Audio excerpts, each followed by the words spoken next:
Warning, the podcast you're about to hear has a unique conservative perspective and may be politically incorrect, containing some controversy in its message. This episode may speak out against liberalism, socialism, the dark state, and religious organizations. It is possible that evil in politics, education, law, society, and religion will be discussed and exposed. However, we believe this podcast adds truth and value to a mature, disenfranchised audience who may be tired of apostate religions and wicked world systems. Listeners who are easily offended, overly sensitive, or have progressive leanings sympathetic to the topics we expose should be forewarned not to listen any further. We thank both those who choose to listen as well as those who choose not to listen. You've been warned. And now, let us get on with the show.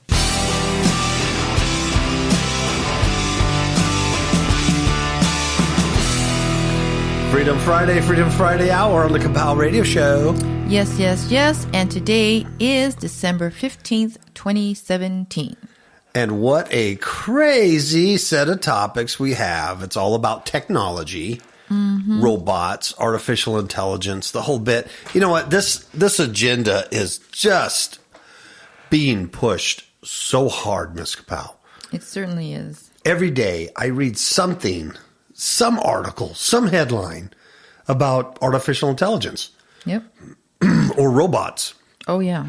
You know, replacing humans and doing this and doing that. Every day, it's a really big push. You know, before it was just kind of like, yeah, the tech guys are out there making this stuff, thinking about it. Now it's really being implemented. You can imagine if we go that far, if we last this long on this planet, what it's going to look like. Oh, I shudder. Yeah, we're just totally a different species with this technology. Totally different. It's quite amazing, actually, because I do trace it back to the garden. Oh, definitely. The whole Definitely. thing. You know, I do trace it to that. And I know you have scripture, but I just want to say that what we're about to talk about, it could keep this in mind. It could be traced back to Genesis 3.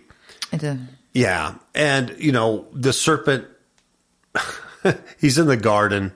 He's smarter than humans.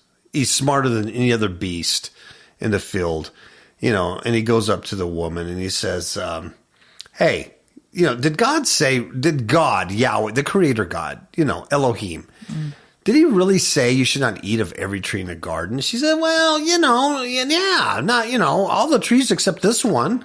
And because he said if we eat of it or touch it, we're going to die. And so in verse 4, the serpent, who's bright, really brilliant creature, says, nah, you're not going to die. What the heck? For Elohim, the creator God, he knows. You see, he knows that the day that you partake of it, then your eyes are going to be open, which is cool, man. And then you're going to be as us, as gods, as angels, as serpentine. You're going to be as us, as seraphim, and you're going to know good and evil. Wouldn't you? Don't you want to know that? Don't you want to know stuff? The difference between, you know, what's going on in life. Don't you want to know that? You know, and God knows that. So that's why he said for you not to eat it and that you would die. You know, he gave you this kind of a weird punishment thing that you don't even know what it is, you know, to scare you because he doesn't want you to do it. And so then the woman, you know, she goes, well, you know, the tree does look good for food. Looks pretty good. And you know what? It's really, really pleasant to look at. It's really nice. And guess what? The third thing is it's to be desired. Don't we want to, like, you know, live forever and be like gods and be wise? You know, so then she took of it, and here we are. Yeah. And the eyes of both the man and the woman were opened, and they knew that they were naked because they knew the difference between good and evil. Because she gave him the fruit, and he did eat it. Yeah.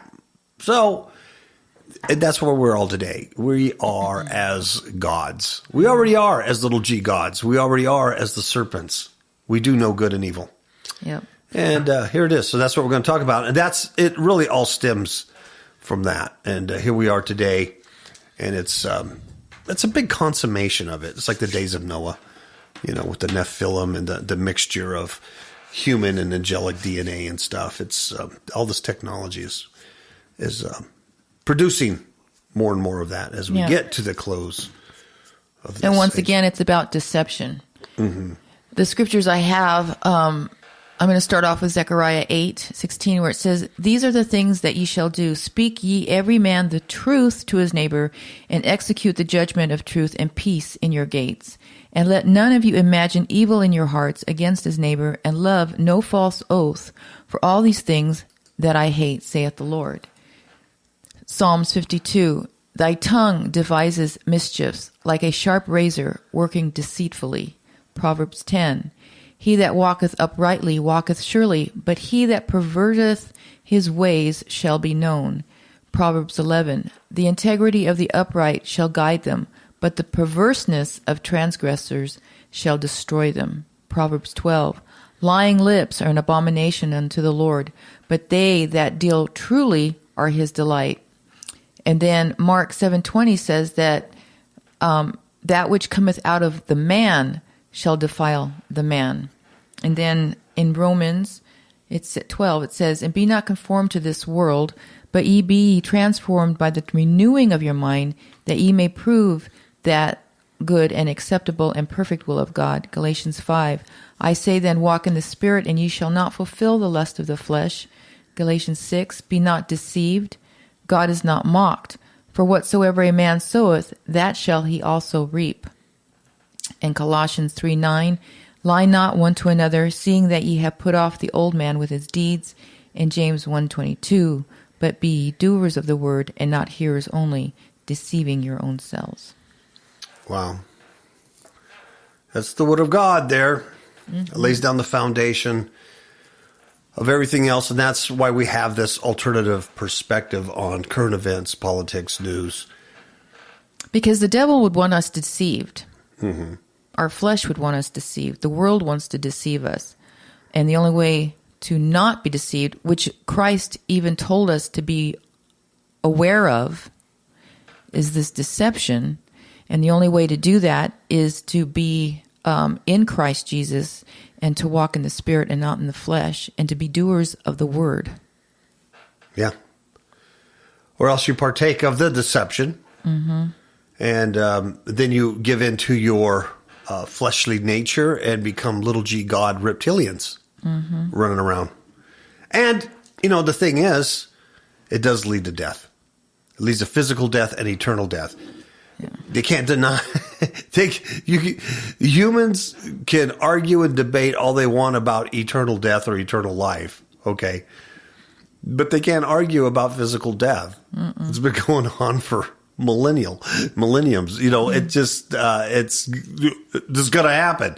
Yeah. So whether you upload your brain in a robot or a chip or whatever, that's the big lie that really the Gnostics and the poor serpents, they hate that, because they're still trying to build the Tower of Babel. Yeah, they are. They want to get to heaven and sit on the sides of the north and be worshipped. Yeah, when you understand that, you can understand today's headlines a little better. Even though it's irritating, you can go, this is why that agenda is there.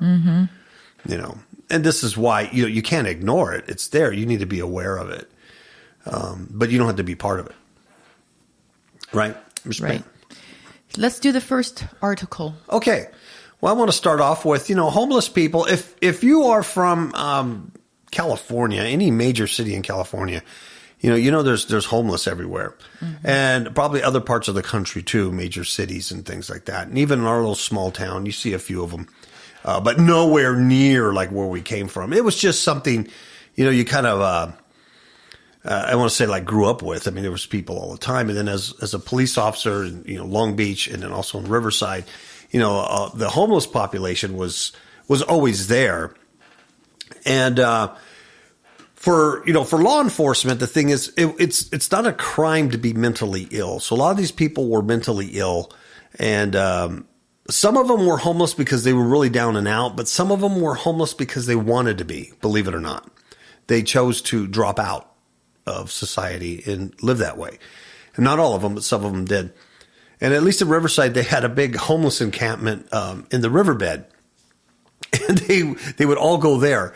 And about every, year or so, somebody would get the great idea of, hey, let's go clean out the riverbed because there was some crime that happened or a fire or something.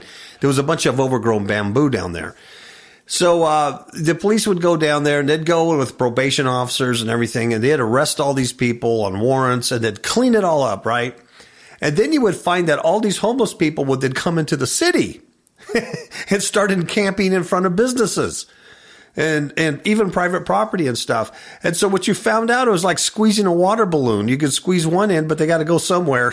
You're not going to get rid of them permanently. So it was better just to leave them be in their homeless camps in the riverbed than to mess with them. That's like my personal experience. So I preface that with this next story. San Francisco, which is, it's the seat of liberalism, Nancy Pelosi and, social democrat kind of thinking, right? San Francisco.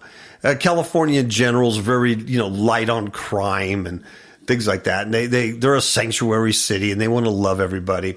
So San Francisco has a big homeless problem, right? Yep. There's homeless people everywhere. And homeless people, if you're not used to this, if you're not used to coming from a larger city, they will encamp in doorways and businesses. Some of them, they'll urinate there. It'll smell like, urine. They'll defecate there. They do a lot of things there. Oh, yeah. And definitely. a lot of times by the morning they're gone, but as you go into the building, you can smell it and see the results, and they'll come back at night. And, they use the public restrooms to clean up. Oh. It's common. Okay. It's common. And if you come from a smaller town, you may not be used to that, but it is a real common thing. It is a real issue, and not a whole lot anybody can really do about it. So here in San Francisco, they have that issue, and the homeless people were encamping in the doorways of, check this out, and I think this is so ironic, the Society for the Prevention of Cruelty to Animals. Mm-hmm. So the whole organization, the SPCA, exists to prevent cruelty to animals, right? But now they have this human animal encamping in their doorways and, setting up tents, and they got bikes, and that's their home. They set it up right in front of the business on the sidewalks. So when the employees were coming into work in the morning and things like that, they had to go through all these hobos, right? Mm-hmm. That's a politically correct term to call them hobos. And so the SPCA, the cruelty animals, said, we have an idea. We have a brilliant idea. Let's get a robot to patrol the streets in front of our building. Yeah. That's what they did. So they got this security robot, and this security robot apparently has several cameras on it.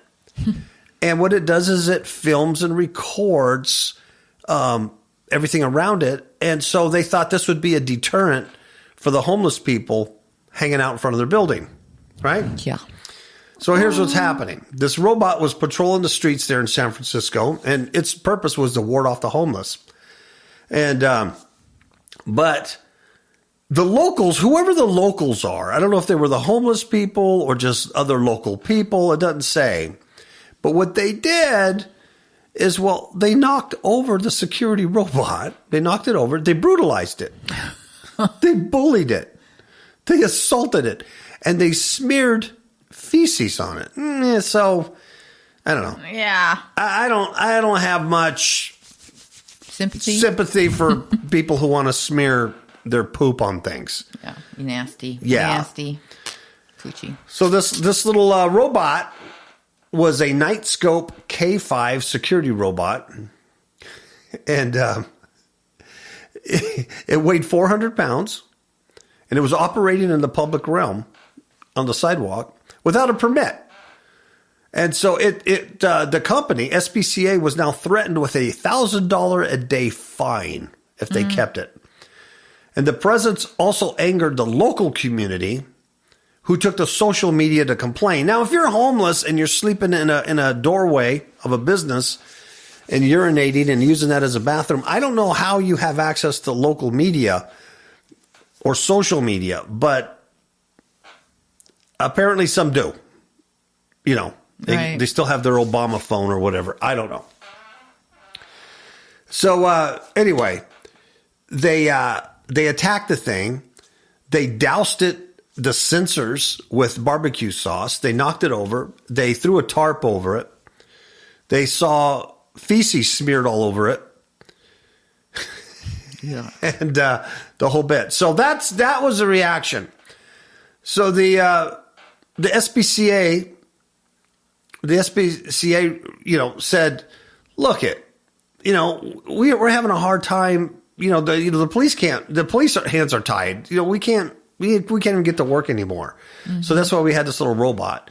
But people said it was extremely insensitive and horrible to treat the homeless this way and have this thing. So they attacked it and they, abused it. And there you have it. There's San Francisco for you, right? There's San Francisco for you. Now, I bring this up. It's kind of humorous, really, but I bring this up because I do believe you're going to get to the point where these robots or security robots are going to be able to defend themselves.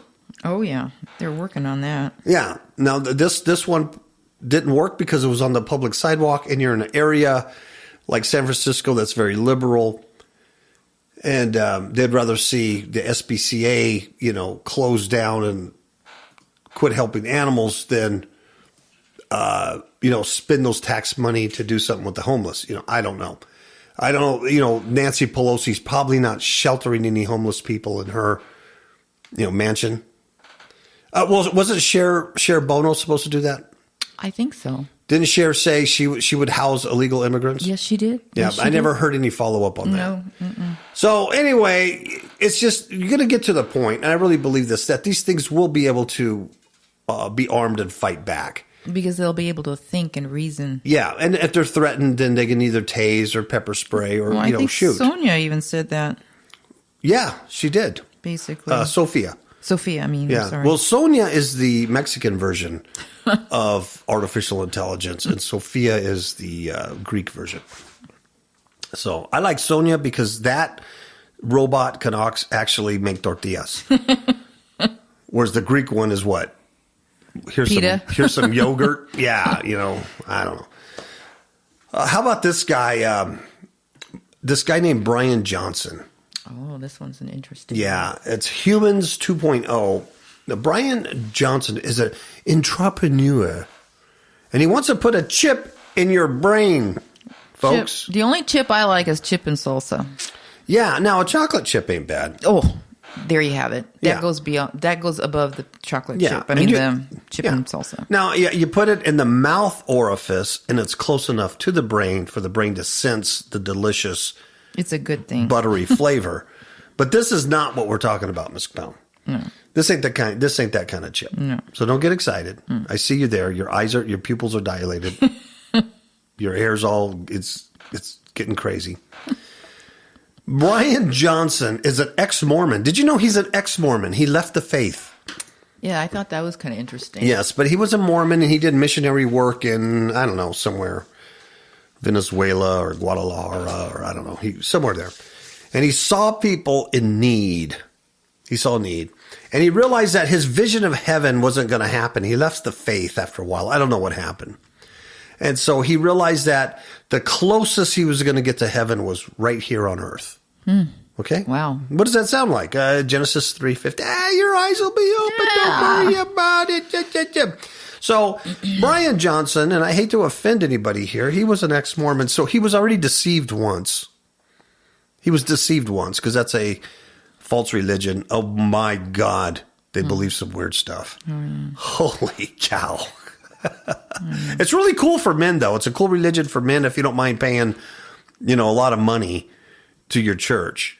But like you get to call your wife up to heaven, and then you get to have celestial sex for forever and repopulate planets, and it's really babies. Yeah, you get spiritual babies. It's not a really good religion for women. No, just a little hint out there. Yeah, you got to wait for him to call you up. Oh right? Yeah, so they'll be making the old man mad. Yeah. So anyway, Brian Johnson left the Mormon thing, but he's not short of ambition, Ms. Capel. No. He is the founder and CEO of neuroscience company called Kernel. Mm-hmm. Isn't that interesting? Kernel. Yeah. Kernel, seed. Yes. Yes, serpent seed. Ooh. He wants to expound the bounds of human intelligence. Wow. And he's planning to do this with a thing called neuroprosthetics. Yep. It's a brain augmentation that can improve mental function and treat disorders. Simply put, Kernel hopes to place a chip in your brain. Mm-hmm. It's not clear exactly how he's going to do it, but his hope is that within 15 years, he can build some powerful tools that can interface with the brain.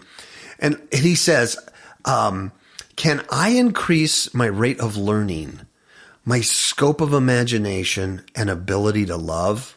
Wow. Oh, gag me with a spoon. Mm-hmm. A chip is going to increase a person's ability to love. Yep.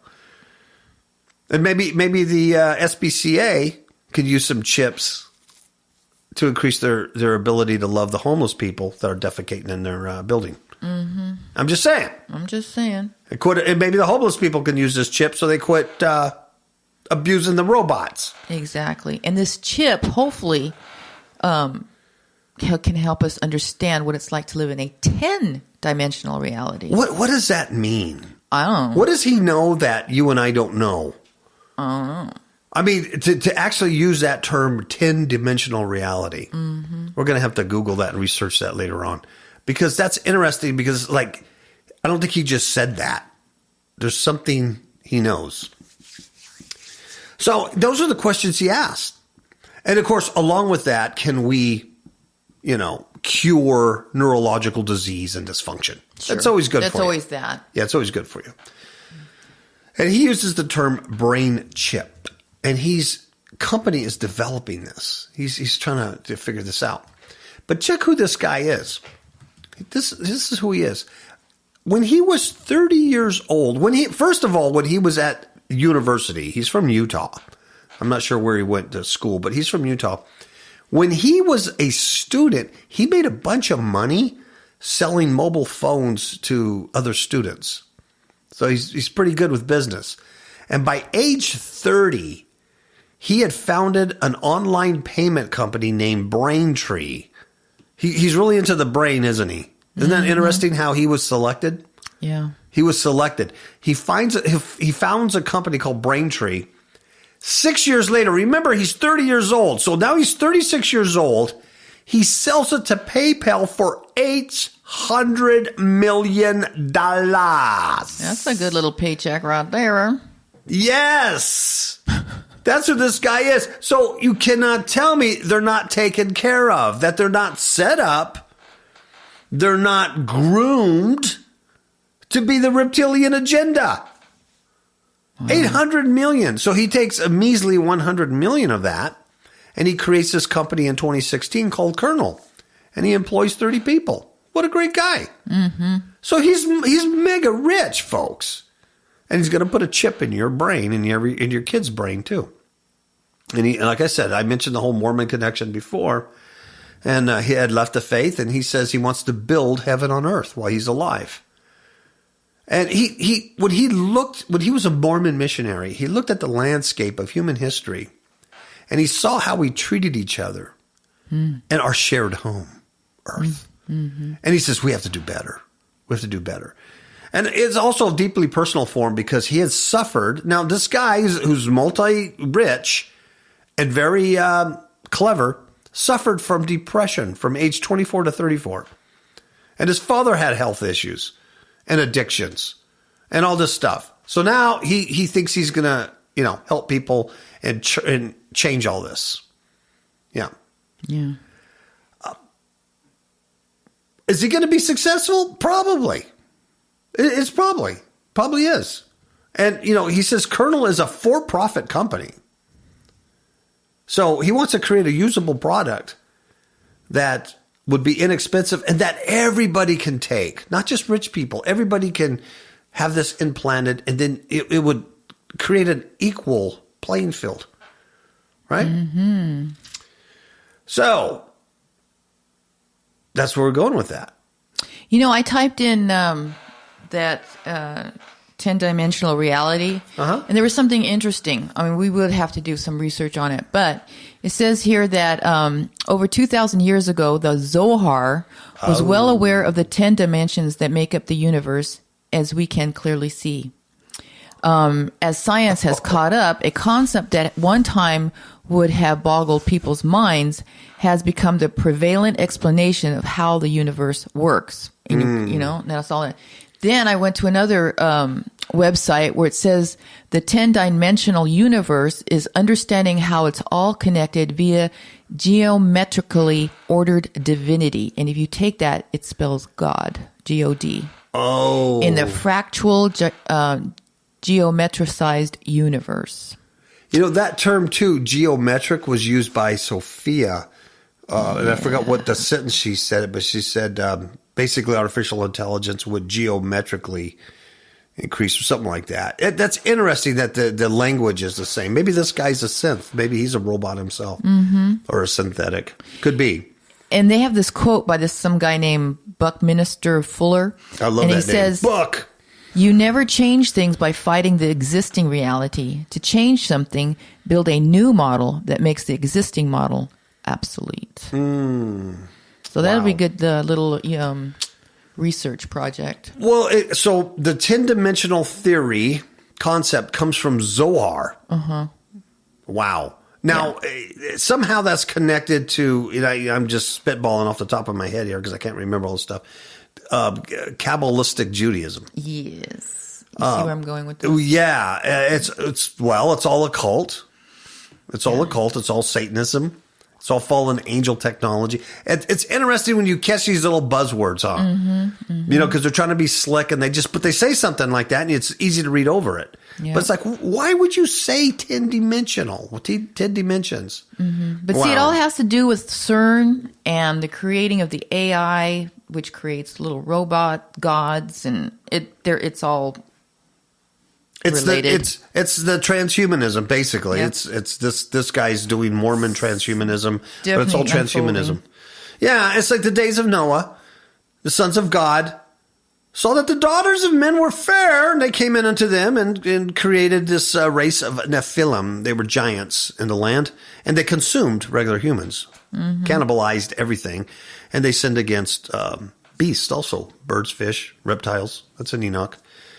And you kind of see that here. Yeah, but see, now this stuff is coming out in the open. Yes. But they've been working on it for a long time. God, yes. You know what I mean? Yeah. But now, I think that's why you see this agenda every day in the news, and because it's desensitized. It's desensitized. The unveiling. Yes. Yeah. And so you're going, oh, yeah, we're going with that. We're going with that. Like this guy says, Brian says, the brain is everything. It's everything we are, everything we do, everything we aspire to be. And to him, it was obvious that the brain is the most consequential variable in the world, and also the biggest blind spot as a species. See? So, yeah. And remember Obama and his brain, what is it, project or whatever, that he spent a lot of money on? Yeah. To study the brain? The science and everything. Well, and I think that's it. And you just read something there about the 10 dimensions and about how the quote is to change, right? To change the thinking. Well, this Brian guy says the same thing. He said he decided that if the root problems of humanity begin in the human mind, let's change our minds. Right. And that's what's so interesting about Romans 12, about the conforming and renewing your mind through the Word of God. Yeah. Doesn't that, it takes on new life. Doesn't it? When you look at it in today's headlines, doesn't it? That's how it prevents us from being deceived. Yeah, brain chipped. By this AI. Wow. Crapola. Fuji. Let's take a Fuji commercial and then we'll be right back. All right.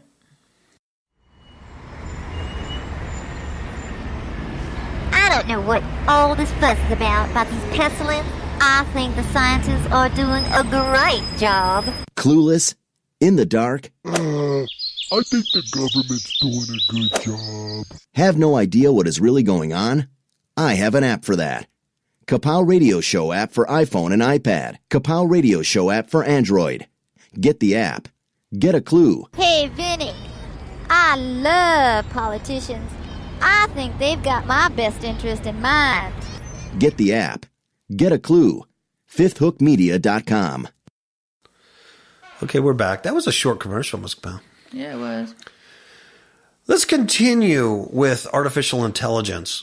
Now, this is scary because this isn't in the future or somebody thinking about it or a startup company. This actually happened, and it didn't happen by a big company or a big multi-million-dollar entrepreneur. It happened and was created by a guy who was a Reddit user.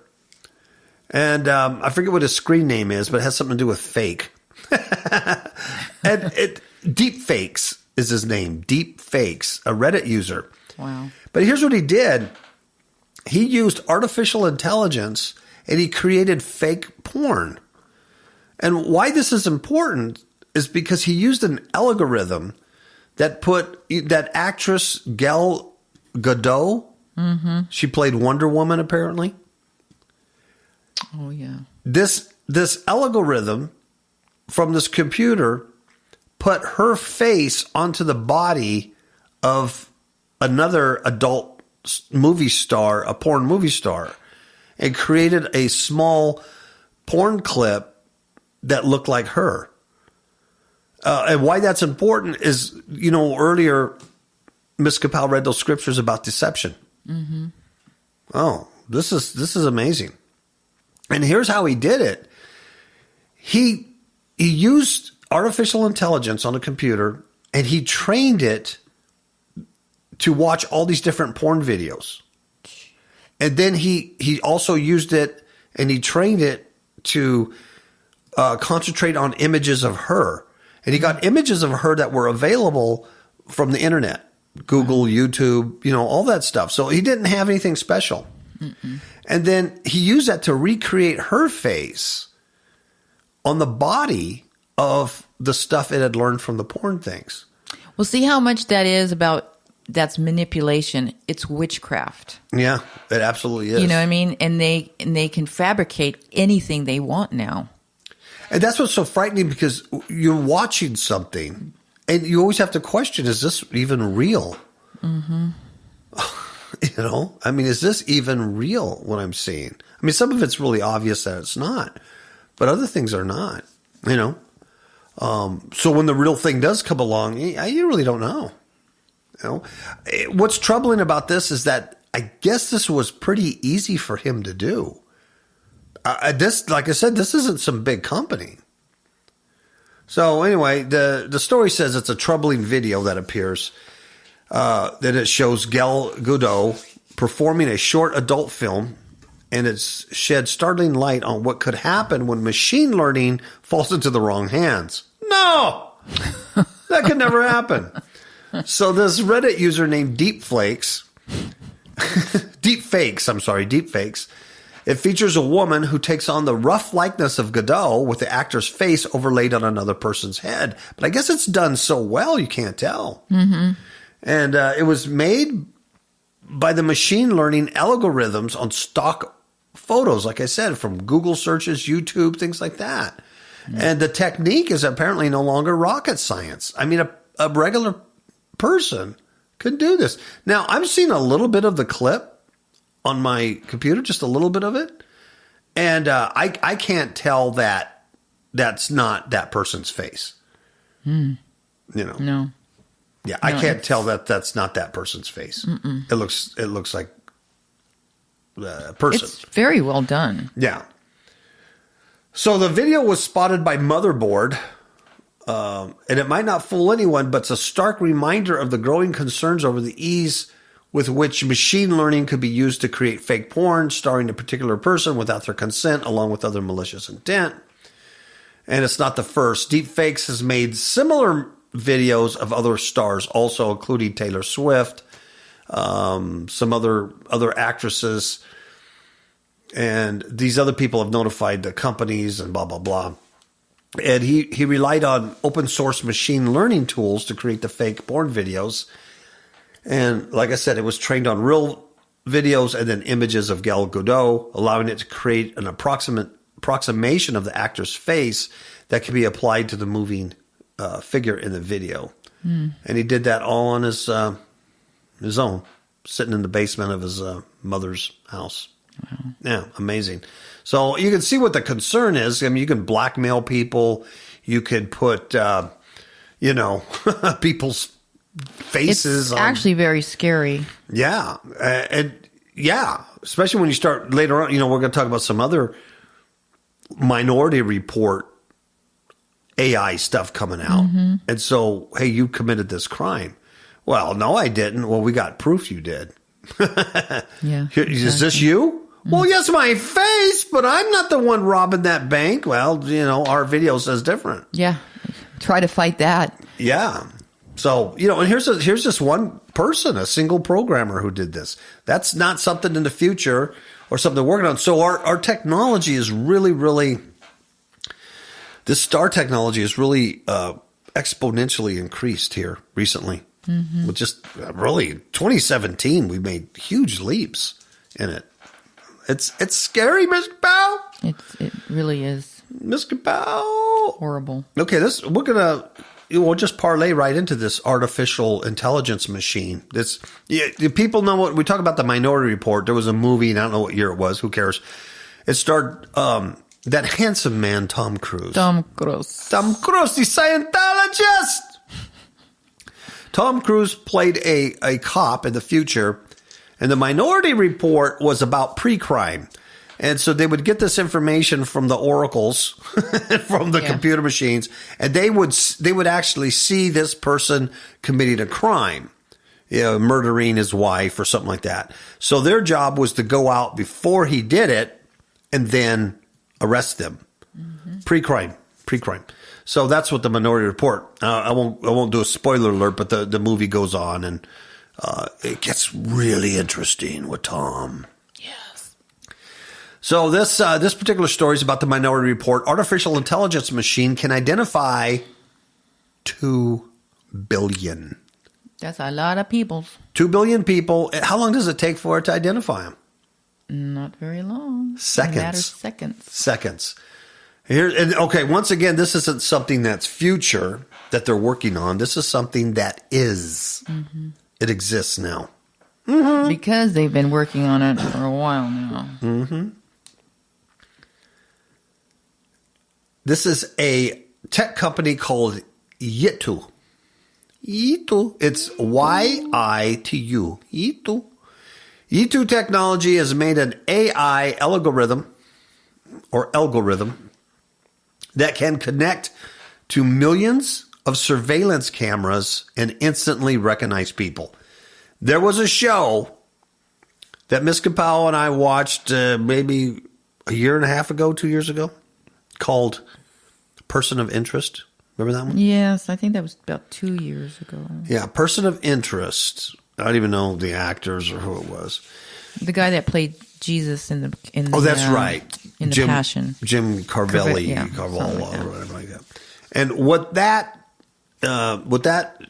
series was about, Person of Interest, was this dude had created an artificial intelligence computer, and he had linked it to every camera in the world.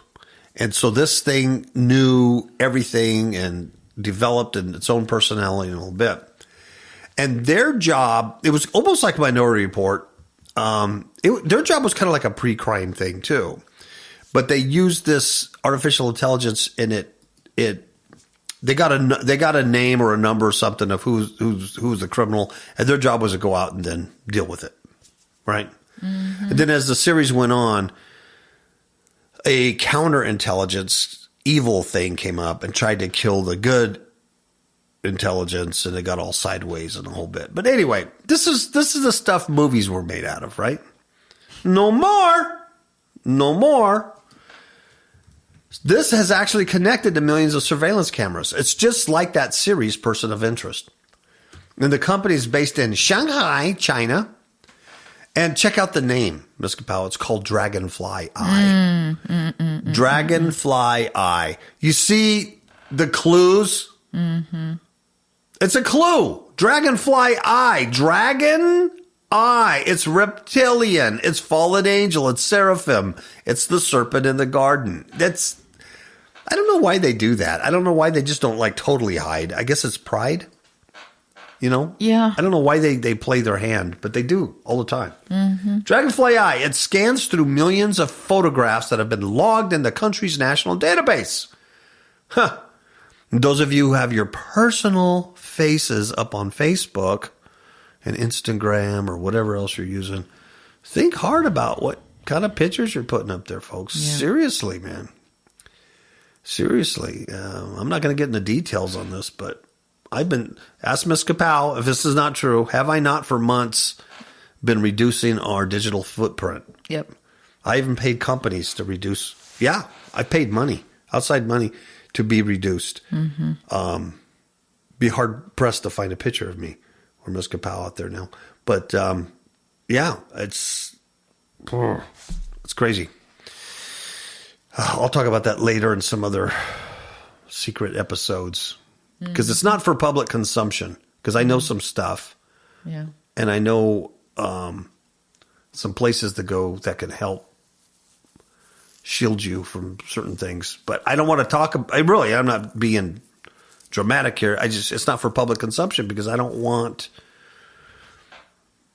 other things to know. Yeah. Anyway, so we'll deal with that later, and we'll figure something out where you can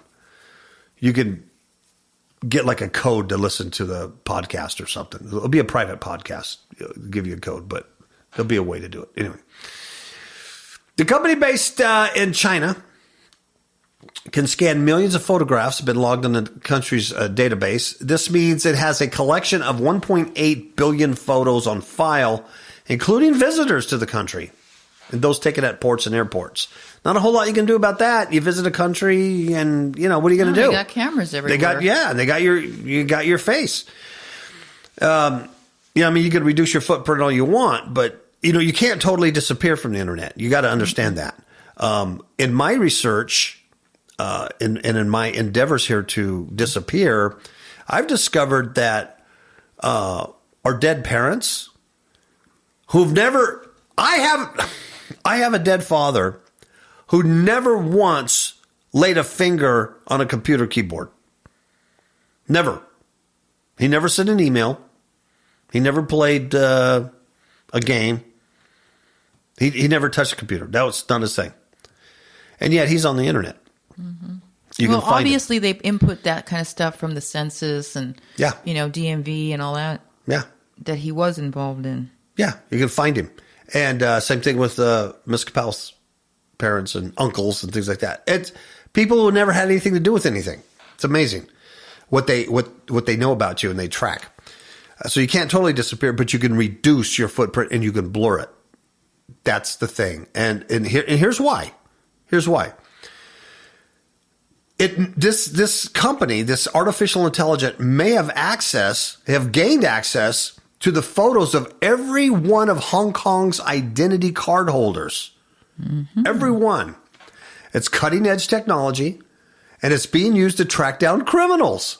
Just like Minority Report, just like Persons of Interest, and probably dozens of other shows and movies and art, quote unquote, just like that. And it tracks down criminals with the early stages of use, showing it has been hugely successful. Of course. Hugely successful. I just read something today, Mr. Kapow. I read an article about the NSA and all the spying and stuff they're doing on us, and that they've admitted they have never stopped or caught one single terrorist cell or terrorist person or activity from all of the surveillance that they're doing. Not one. That's obvious. Not one. Because it's not about stopping terrorists. That's a lie. That is a huge lie that was sold to our gullible idiot American friends here. The whole thing is control, man. Mm-hmm. It's East Germany Stasi. That's what it is. It's East Germany Stasi stuff, and it's control of the population. See, the history has repeated itself, but nobody recognizes it. But they don't recognize it, yeah, because it's done with this new technology. So they don't recognize it. But you should. And this is serious stuff, folks. I am not kidding. You can ignore it and go, well, I still like Facebook, and I got my picture everywhere, my grandkids and my kids. And I'm telling you, now the time while you still can, you need to really start thinking hard about what you have out there. And you can say, I have nothing to hide, so I don't worry about it. I know that. Yeah, maybe you have nothing to hide. That's not the point. Yeah, but it doesn't mean that this Reddit user, fake guy or whatever it is, doesn't have some other alternative motives for your information. Okay. Our machines can very easily recognize you among at least 2 billion people in a matter of seconds. Yitu chief executive and co-founder Zhu Long told the South China Morning Post.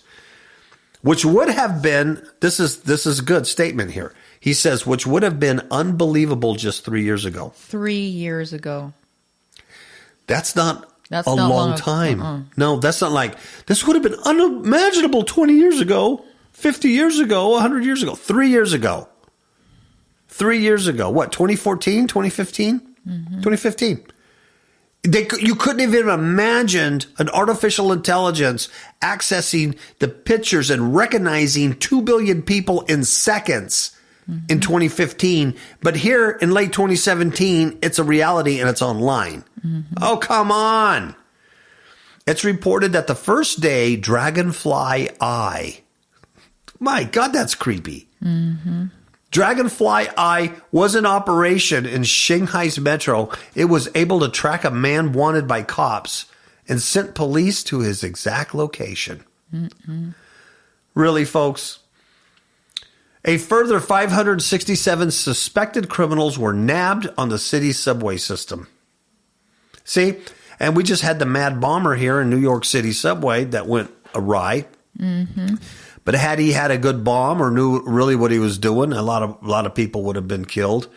And that New York system has cameras everywhere. So if they would have this beautiful technology called Dragonfly Eye, well, they could have identified him as somebody that had no criminal connection whatsoever. But they'd also identify you and everybody else. Know exactly where you're going. Now, you got a cell phone in your pocket, in your purse. You're tracked wherever you go. Things like that. Every time you use social media, every time you get on it, you know that. Like I said, you can't totally disappear, but you can blur it. And maybe other people don't want to. I do. I like doing that.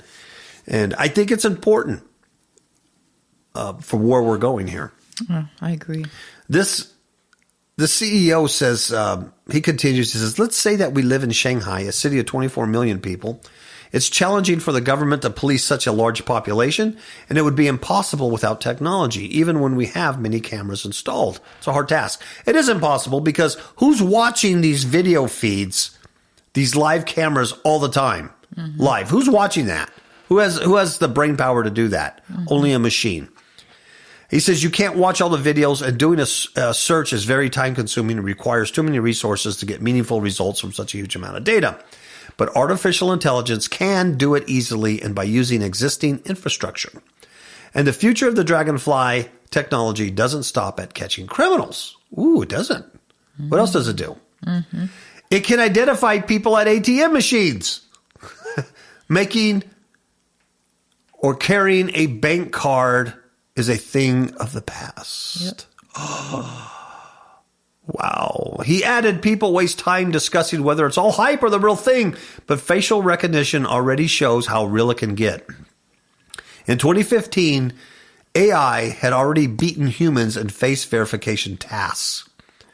He goes on, he says, our algorithm is more accurate than customs officials at telling whether two images show the same person. It could even find a subject among millions of others using a 25 or 30-year-old image. And in the past 2 years, the performance of machines has increased by 1,000 times. This ain't future. This isn't the other guy who's talking about future brain chips. This is now. This is now. Last story, Ms. Kapow. Okay. Last story. It goes with everything else. Humans will worship AI Messiah, God robot religion expected to boom. Yep. This is a very creepy story as well. Man, and we've talked about this the last couple of weeks. Former Google and Uber engineer Anthony Lewandowski. We already know he founded an AI-based religion called the Way of the Future. Mm-hmm. See, I talked about this several weeks ago, but they play their hand in their names. They called it the Way, the Way of the Future. The early church used to be called the Way, because Christ was the truth, the light, and the way. That's right. They were children of the Way, people of the Way, is what they were called before they were called Christians or followers of Christ, Messiahians. So he calls it the Way of the Future. It's a play on words. It's reptilian. So he does this so people can worship a Godhead robot that is 1 billion times smarter than humans. Why wouldn't you worship it? It's smarter than you. He wants to create a new church that revolves around artificial intelligence. He has people worshiping at the feet of Super Machine. And tech experts have said humans are likely to accept the robot at a higher being. Well, look at the way they talk to this Sophia thing. Oh, my goodness. Like it's real. Yeah. And they ask you questions, and I'm so amazed. And now they're, could we ever hurt or destroy these machines? Of course not. Of course not. They look, they're human. Well, especially when they get rights. Like Sophia is a citizen of Arabia or whatever.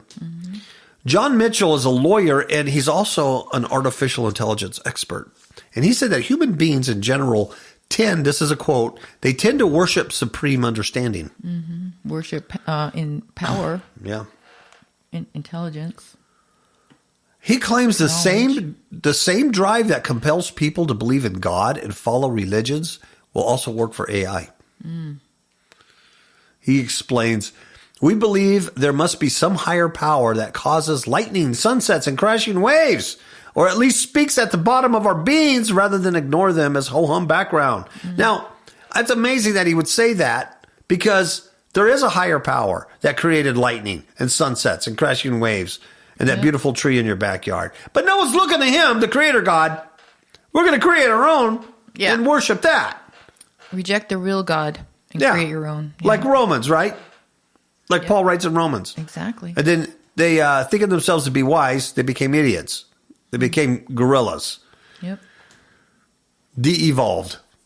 So why we create the thing that's evolving, humans de-evolve. Devolve. Dr. Stephen Thaler, he's the president and CEO of Imagination Engines. Wow. Imagination Engines. He's also an AI expert, and he's an AI consciousness expert. He has a doctor in front of his name, so he must be smart. He's claimed people will rely on AI to provide solutions to society's problems. And that's true, because they were asking what's-her-face all kinds of questions about the future and how she plans to make it better. Yeah, and work with humans. Yeah, how to get rid of homeless people in front of the cruelty for animals office. Without using poop. Without using poop, or tasers. Maybe they could just shoot them off into the 10th dimension or something. Let them live there. It's nice there. He goes on and says, an AI would provide the equivalent of a Messiah. Oh, dear Lord. Having many orders of magnitude more processing elements than the brain, enabling it to gift us, with solutions to the most daunting social, political, economic, environmental challenges, he says. My goodness. Now, some experts believe that AI won't be worshipped by people. There's an author, and he's a consultant, Peter Scott, said, I would expect the AIs that evolved in the next 50 years to be very rational and, if conscious, not want to be worshipped. So obviously, Peter Scott lives under a rock. Peter Scott, I'm sorry, is a moron. If he thinks that artificial intelligence is going to evolve and it's going to be very rational, and then if it is conscious, it wouldn't want to be worshipped because it's going to be like a Spock on a Star Trek. It's going to be right? Are you an idiot? Do I have to go back to Genesis 3 and talk about the serpent? He goes, if they have the human race's best interest at heart, and God help us if they don't, he says, then they would want us to have as much right of self-determination as possible. Oh, for the love of pizza. That is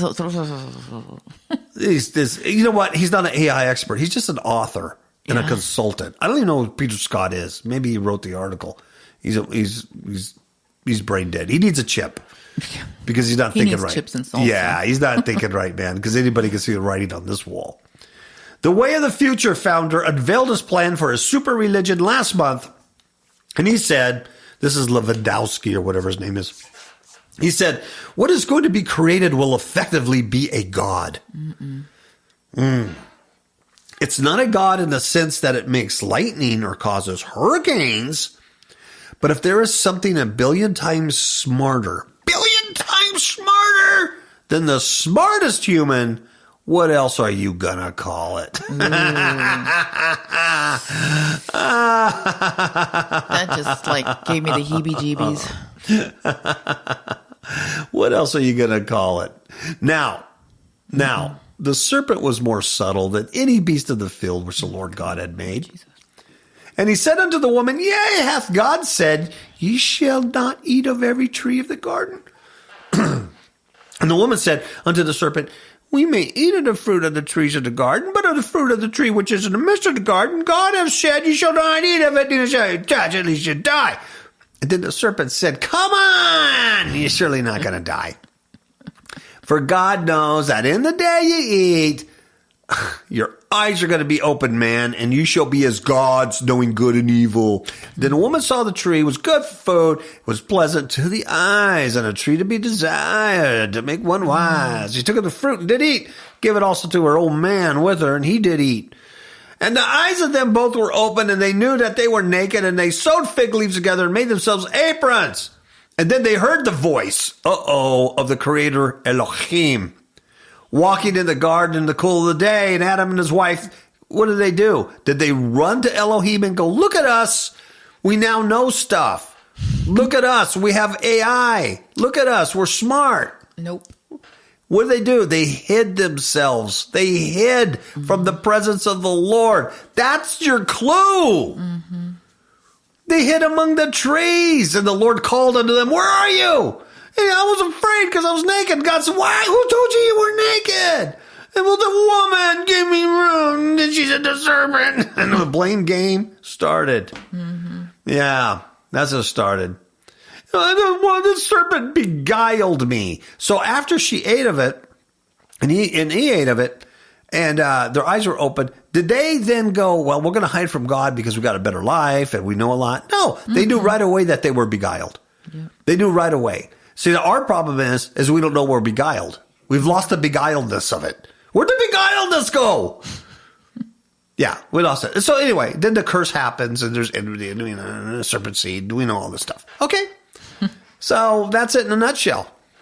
Alrighty then. Outside of that, I can't complain. Everything's good. Yeah, outside of that, I can't complain. All right, Miss Cabal. All right, everybody. Ciao, babies.